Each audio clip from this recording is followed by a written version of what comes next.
नमस्कार विद्यार्थियों, आप सबका फिर से स्वागत है अल्पेश सर की हिंदी क्लास में। तो विद्यार्थियों, आज हम पढ़ने वाले हैं कक्षा 10वीं की हिंदी क्षितिज झांसी की रानी भाग 4, जो आपकी स्क्रीन पर दिखाई दे रहा है। अब तक हम पढ़ चुके हैं कि जो रानी लक्ष्मीबाई है, लक्ष्मीबाई का विवाह झांसी के राजा गंगाधर राव के साथ में होता है और उनका विवाह होने के बाद झांसी में खुशियां मनाई जाती हैं। उसके आगे उदित हुआ सौभाग्य मुदित महलों में उजियाली छाई, किंतु कालगति चुपके चुपके काली घटा घेर लाई। तीर चलाने वाले कर में उसे चूड़ियां कब भाई, रानी विधवा हुई हाय विधि को भी नहीं दया आई। निसंतान मरे राजा जी रानी शोक समानी थी, बूंदे ले हर बोलों के मुंह हमने सुनी कहानी थी। खूब लड़ी मर्दानी वह तो झांसी वाली रानी थी, खूब लड़ी मर्दानी वह तो झांसी वाली रानी थी। यहां तक देखते हैं। तो जैसे ही विवाह हुआ लक्ष्मीबाई का झांसी के राजा गंगाधर राव के साथ, जैसे ही विवाह हुआ तो उसके बाद में राजमहल में बजी बधाई, खुशियां छाई झांसी में। मतलब राजमहल में बहुत बधाइयाँ गाई गई और झांसी में इस बात की खुशी छा गई थी कि अब राजा गंगाधर राव जो है उनका पुनः विवाह हुआ है, तो अब जल्दी ही झांसी को कोई उत्तराधिकारी प्राप्त होगा। इस प्रकार का जो है वो उत्सव वहाँ पर हो रहा था और उस बात को लेकर के ही आगे की पंक्ति पहली कही जा रही है कि उदित हुआ सौभाग्य मुदित महलों में उजियाली छाई। उदित हुआ सौभाग्य, सौभाग्य जाग गया। किसका सौभाग्य जाग गया? तो कहा झांसी राज्य का सौभाग्य जाग गया। क्यों झांसी का सौभाग्य जागा था?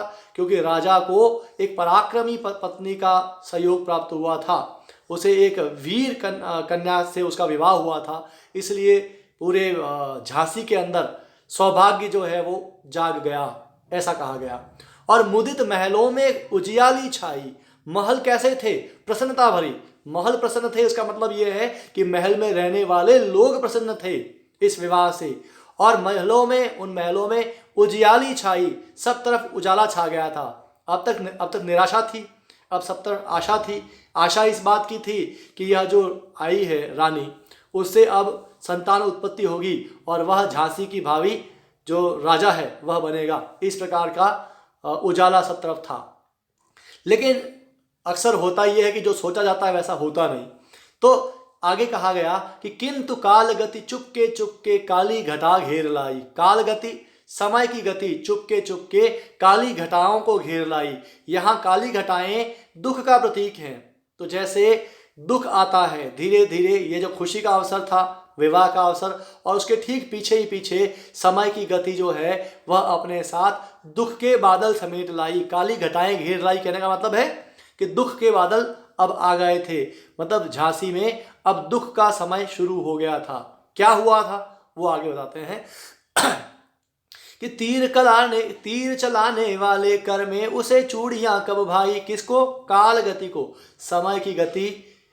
तीर चलाने वाले हाथों में चूड़ियां स्वीकार नहीं करती, क्योंकि लक्ष्मीबाई तीर चलाने वाली थी, लेकिन उसका विवाह हुआ तो विवाह होने के बाद में उसके हाथों में चूड़ियां आ गई थी। अब वो एक घरेलू जीवन जीने वाली थी। और आप जानते हैं कि अगर गंगाधर राव जीवित रहे होते, अगर विषम परिस्थितियां नहीं हुई होती, तो शायद लक्ष्मीबाई को इतना आगे बढ़ने का अवसर भी नहीं मिलता, या उसे अपने वीरता का प्रदर्शन करने का अवसर भी नहीं मिलता। पर शायद जो होता है उसके पीछे कहीं ना कहीं काल का या समय का, हम कहते हैं, या किस्मत की जो है वो लकीरें होती हैं, वही सब कुछ करवाती हैं। तो तीर चलाने वाले कर में, कर यानी हाथ, कौन से हाथ? तीर चलाने वाले हाथ।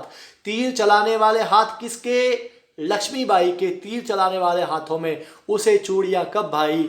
भला जो काल गति है अर्थात समय चक्र है, वह चूड़ियां स्वीकार नहीं कर सका, और उसी कारण से क्या हुआ? रानी विधवा हुई हाय विधि को भी नहीं दया आई। और बहुत कम समय में रानी विधवा हो गई, अर्थात गंगाधर राव का देहावसान हो गया। और जब वो मरे तब वो निसंतान थे, उनकी कोई संतान उत्पत्ति नहीं हुई थी। तो रानी विधवा हुई, रानी विधवा हो गई। किसका दोष था? तो समय का दोष था भाई, समय चक्र था, उसके चलते रानी विधवा हो गई और विधि को भी नहीं दया आई। कहा कि स्वयं ब्रह्मा को भी उस रानी पर दया नहीं आई। अभी उसने अपने जीवन में कोई भी सुख नहीं देखा था, उससे पूर्व ही वैधव्य का दुख उसको झेलना पड़ा, विधवा होने का दुख उसको झेलना पड़ा। और आगे कहा कि निसंतान मरे राजा जी, जो झांसी के राजा थे वो बिना संतान मर गए, अर्थात लक्ष्मीबाई की कोई संतान उत्पत्ति नहीं हुई। ये सारी बात हमने किससे सुनी थी? तो बूंदेले हर बोलो के मुंह हमने सुनी कहानी थी। जो बुंदेलखंड के चारण थे उनके मुंह से हमने यह कहानी सुनी थी। क्या सुना था? कि खूब लड़ी मर्दानी वह तो झांसी वाली रानी थी। झांसी वाली मर्दानी रानी के बारे में हमने सुना था। अब अपन बढ़ते हैं आगे वाली पंक्तियों पर। कि बुझा दीप झांसी का तब डलहौजी मन में हर्षाया, राज्य हड़प करने का उसने यह अच्छा अवसर पाया।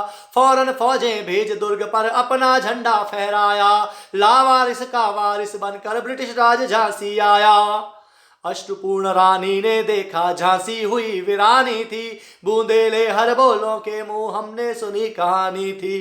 खूब लड़ी मर्दानी वह तो झांसी वाली रानी थी, खूब लड़ी मर्दानी वह तो झांसी वाली रानी थी।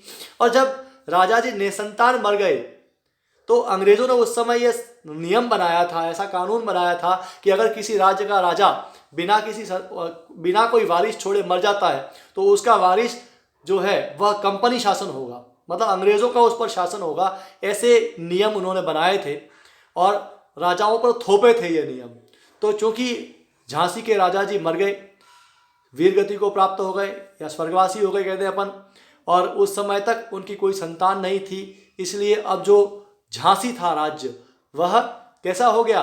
तो अब वो झांसी राज्य जो है वह बिना किसी वारिस का हो गया, लावारिस हो गया, ऐसा कहने का तात्पर्य है यहाँ पर।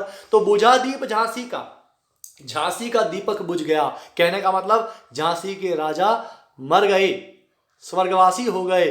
तब डलहौजी मन में हर्ष आया, तब डलहौजी जो एक अंग्रेज वायसराय था वह मन में हर्ष आया, मन में बहुत खुश हुआ। किस बात को लेकर खुश हुआ? कि चलो अब रास्ते का कांटा हट गया, अब जो है झांसी राज्य हमें आराम से मिल जाएगा। ऐसा सोच करके डलहौजी मन ही मन बहुत खुश हुआ और राज्य हड़प करने का उसने यह अच्छा अवसर पाया, उसको मौका देखा। उसने देखा देखो राजा जी तो मर गए, अब पीछे कोई संभालने वाला है नहीं। उसे लगा कि रानी कौन, कोई खास होगी नहीं, रानी में आखिर कितनी ताकत होगी, वो भी वैसे अभी तो दुख में डूबी हुई है, तो वो क्या प्रतिकार कर पाएगी। ऐसा सोच करके क्या किया उसने? राज्य हड़प करने का उसने यह अच्छा अवसर पाया। किसने अवसर पाया? तो डलहौजी ने अवसर पाया। क्या करने का अवसर पाया? तो झांसी का राज्य छीन लेने का अवसर उसने पाया।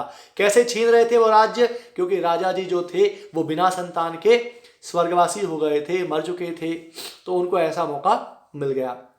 और उसने क्या किया? फौरन फौज भेज दुर्ग पर अपना झंडा फहराया। कौन से दुर्ग पर? तो झांसी के दुर्ग पर उसने फौज भेज दी।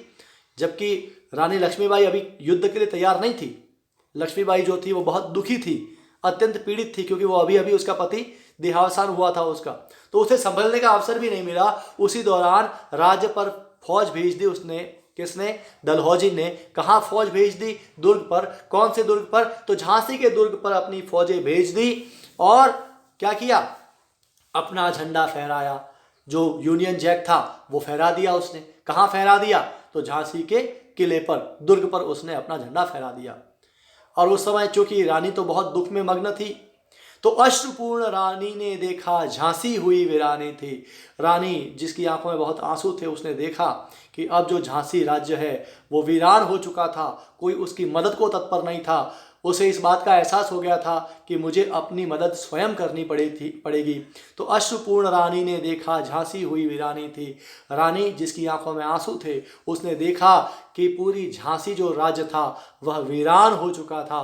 अब कोई उसका मददगार वहाँ नहीं दिखता था। ये बूंदेले हर बोलो के मुँह हमने सुनी कहानी थी। हमने बुंदेलखंड के चारणों के माध्यम से ये कहानी सुनी थी कि जो झांसी वाली रानी थी वह मर्दानी थी और खूब लड़ी अपने राज्य की रक्षा के लिए।